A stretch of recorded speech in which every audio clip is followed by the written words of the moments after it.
Okay, here we go again. Part 3 of my Haldol experience. I'm sorry. I run out of storage on the phone, and I know I should be doing these all in one continuous video instead of doing it the way I'm doing it. But I run out of storage, and before I have the story told, and I don't realize that's going to happen until it happens, and then I go back and purge a bunch of stuff. Anyway, this is part 3. I'm uploading part 2 as we speak. Part 1 is already uploaded if you want to see it from the beginning. I got part 1, part 2, and part 3. I think this should be the last one. I'm pretty determined it's going to be the last one. I don't really want to go back and redo all these after I purge everything in one continuous story, just because it's getting through it is kind of difficult, especially without getting emotional, because I'm remembering a lot of things that are kind of painful, and things that affect me to this day in various ways, with my health and so on. When that happened, when I ended up on the haloperidol and I took that seizure and everything, at that point I lost control of my bodily functions, and I stayed that way for about a year. I had to actually teach myself how to recognize the need to go to the bathroom again, and that was while being beaten and ridiculed and publicly humiliated and all that. And also, I had to teach myself to speak again, because I lost my ability to speak at that point. I couldn't get the words out. I was just pushing to get the words out. I had to teach myself how to speak again, and this is again while being beaten and humiliated and ridiculed, and it was pretty tough anyway. And I was 8 years old, don't forget, too. I was just a child, it was pretty tough. But I got through it. And you know what they say is true. What doesn't kill us makes us stronger. I mean, in some ways, this made me weaker. Physically, it made me weaker, but it strengthened me in some other ways. So, and every situation is an opportunity to learn a lesson. And if you ever get to the point where you're not learning lessons anymore, then you're stagnating, and that's never a good thing.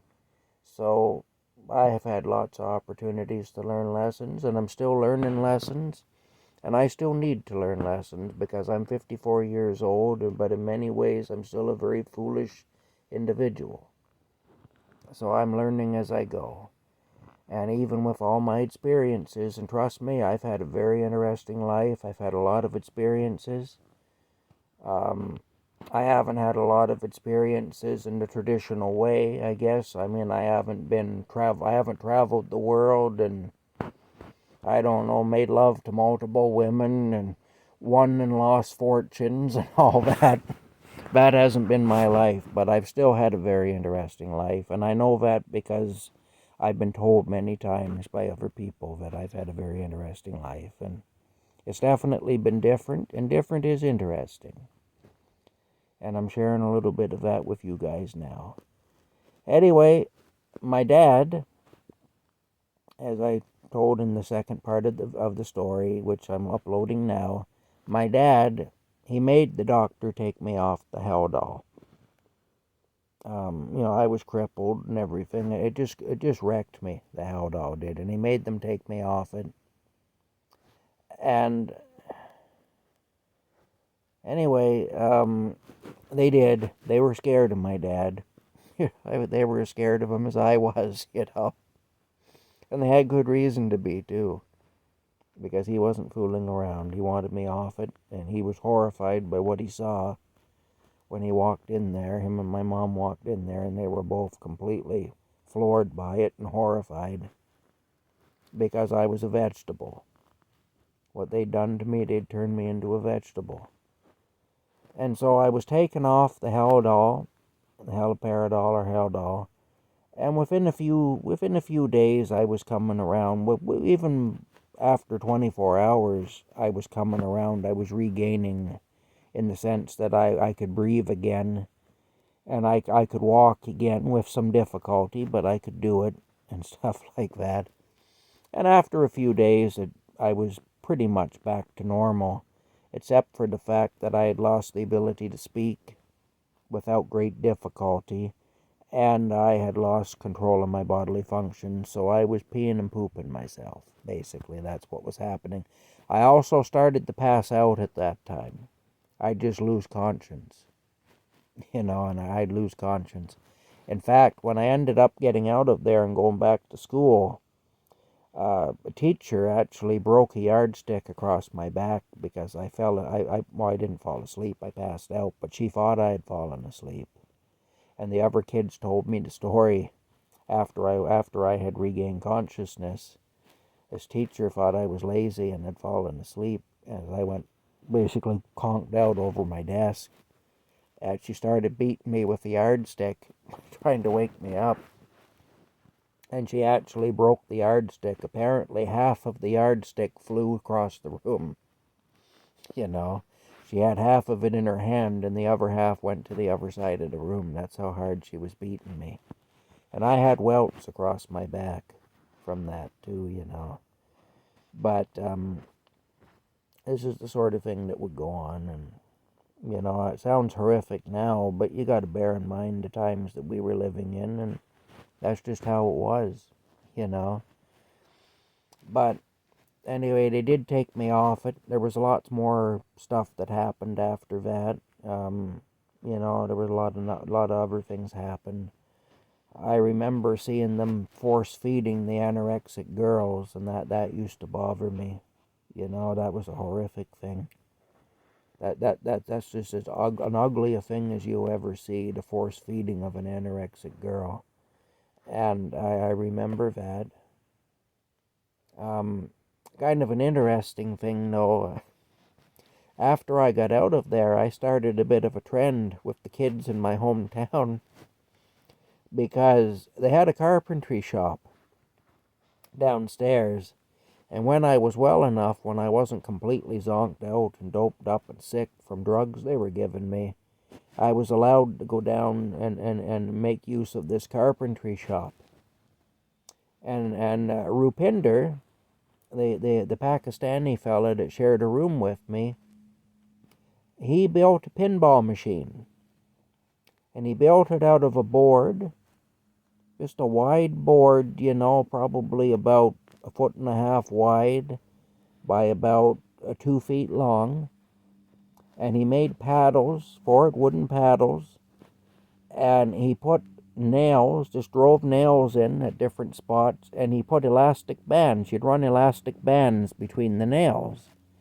And there was different things down in that shop there. And anyway, we gaffled onto some ball bearings, some big steel ball bearings, and we used those for the ball. And he made a pinball machine. And I remember I made one too. I thought that was pretty neat, and I wanted one of those, and I made one too. And then when I got home, I showed it off to my friends, and they all wanted to do it, so I showed them how to do it. And I remember a lot of the guys I went to school with and so on, a lot of them made their own little pinball machine. And that was me anyway, that started that in my hometown. In 1976, 1977 in there, 1976 was practically over when I got out of that place. But like I say, late 76, early 77, I started a bit of a trend, I guess. Amongst my friends, at least, I did. But I remember doing that, so I guess that's kind of a good thing anyway. I was cool for a day, I guess, because I had done this thing, and I guess it was kind of impressive anyway. And Rupinder, if you're out there, I hope you're doing well, and thank you for teaching me how to build a pinball machine out of junk. Made me a bit of a celebrity for a while. But anyway, you gotta pull the good out of these things where you can. And I will tell the story about Rupinder and also the story about Bruce. At some point I will tell those stories, even though they're not mine to tell. I won't tell enough that it'd be altogether easy to identify these guys for people who don't know them directly, or for people who aren't aware of their situations and so on. I don't even know if they're both still alive. They could be long gone now. A lot of people who were living back then are gone now. A lot of the people I knew back then are no longer with us. So, a lot can happen in, well, what 46 years. 46 years ago. It's hard to believe. Anyway, I do still suffer health effects from what was done to me there. I never really completely recovered, and it's affected me. It's affected my life in different ways and stuff. And, you can't poison an 8-year-old boy. You can't do that. Anyway, it happened. And as I said, everything happens for a reason. I've said that many times, and I believe it to be true. Everything's a blessing unless you want to consider it a curse. And it's always better to consider the things that happen to us blessings, because then we can squeeze whatever good out of them we can. Then we can learn from them. If we consider them curses, all we do is ruminate on them, and it makes us bitter, makes us angry, makes us do stupid things, puts us in bad situations that we don't need to be in and that we don't deserve to be in. And it makes us then treat other people badly when they don't deserve it. So, don't take your trauma and go there with it, please. Try and squeeze whatever good you can out of it. Try to become a better man or a better woman for it. That's all. It's not worth, there's an old saying, it's Latin, and I can't remember exactly what it is in Latin now. I used to know it. But the English translation is, don't let the bastards win. If you let people who have hurt you and abused you, if you let them change who you are, then you're letting the bastards win. And in fact, you're becoming one of them. Don't do that. Anyway, that's some advice from kind of an old fool anyway, that's seen a few things and done a few things and, been hurt and has done my share of damage too at times in my life. I wasn't always of the mentality that I am of now. It took some doing to get here. And, yeah. Anyway, hope you all have a good night. And thank you for listening to me. Thank you for listening to my story. And, well, I guess it's time to say it. Talk later. Bye-bye. Good night. Talk later.